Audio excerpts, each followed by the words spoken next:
Let's talk about one of the most volatile places on Earth, the Middle East. For as long as most of us can remember, it's been this unbelievable crossroads of oil, religion, and politics, constantly pulling in superpowers and shaking the entire globe. But here's the thing. The chilling reality is that it might be more on edge right now than it has been in years. So today, we're going to explore why. And look, that's not just some dramatic line. It's a historical fact that feels more true today than ever. For decades, conflicts here have completely reshaped the world. But now, with new weapons, shifting alliances, the stakes are just so much higher. The whole region is basically a powder keg, and we really need to understand why it's so close to blowing up. So that's the big question, right? To get to the answer, we have to look back. We need to trace this really dangerous timeline of events that brought us right here, to this moment. And it's a story that actually starts with this flicker of hope before everything descends into chaos. To really get a handle on this, we've got to go back to 2011. This was a year that promised revolutionary change, but instead, it just shattered the foundations of the old order and set the stage for all the instability we're seeing today. It all kicked off with the Arab Spring in 2011. You remember this. It started as peaceful protests in Tunisia, people demanding freedom, and it just spread like wildfire. But that hope, it went sour fast. In Libya, overthrowing Gaddafi didn't bring democracy. It led to a total collapse and a brutal civil war.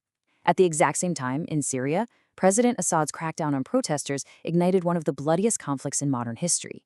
By the time 2020 rolled around, even with ISIS mostly defeated, the whole region was just shattered. It was defined by weak governments and this deep, corrosive mistrust. So, as these countries were crumbling, a whole new kind of conflict took over. The proxy war. And what is that?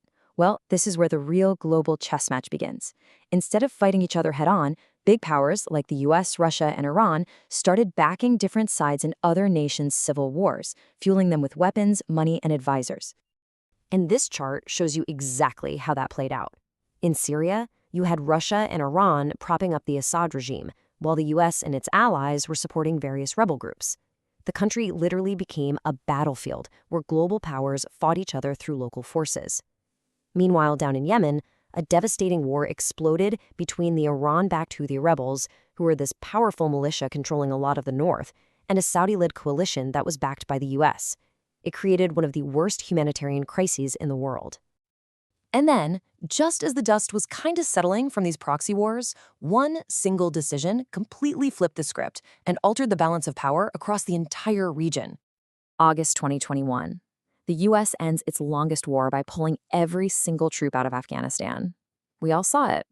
The world just watched in shock as the Taliban seized control in a matter of weeks, and desperate allies were literally clinging to departing planes. This moment sent a powerful, unmistakable message to the entire Middle East. And you have to understand what that message was.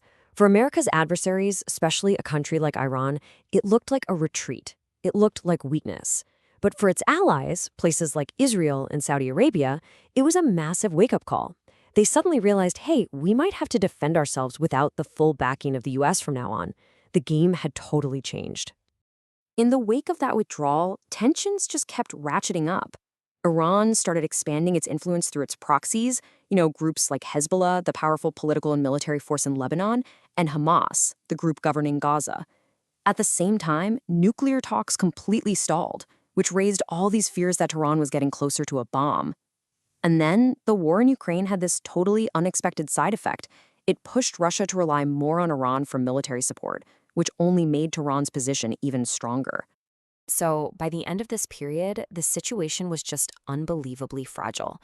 Alliances were shifting, old rivalries were heating up again, and it felt like the entire region was just holding its breath, waiting for the next crisis to hit. It wasn't just unstable, it was on a knife's edge. And that brings us right up to today and why this particular moment feels so uniquely dangerous. There are several key things pushing the region closer to a major, large-scale war than we've seen in at least a decade. We can really break down the current danger into 4 key factors. You've got the direct rivalry between Israel and Iran, the constant risk of the Gaza conflict spilling over, the very uncertain role of the United States, and of course, the growing influence of other world powers like Russia and China. So first up, that shadow war between Israel and Iran, it is getting much, much hotter. For years, it was all cyber attacks and assassinations, but the risk of a direct shooting war is rising, especially if Israel becomes convinced that Iran is about to get a nuclear weapon.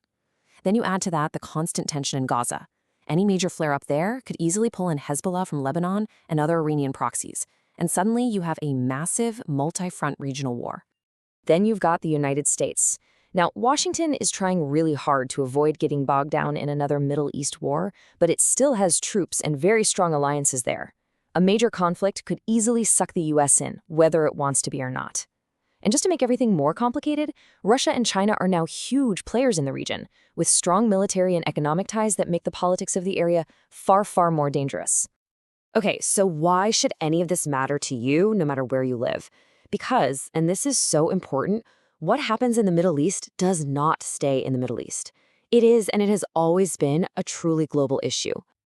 A major war over there immediately impacts global oil prices, which, you feel right at the pump. It seriously affects international security, and it can lead to a resurgence of terrorist groups.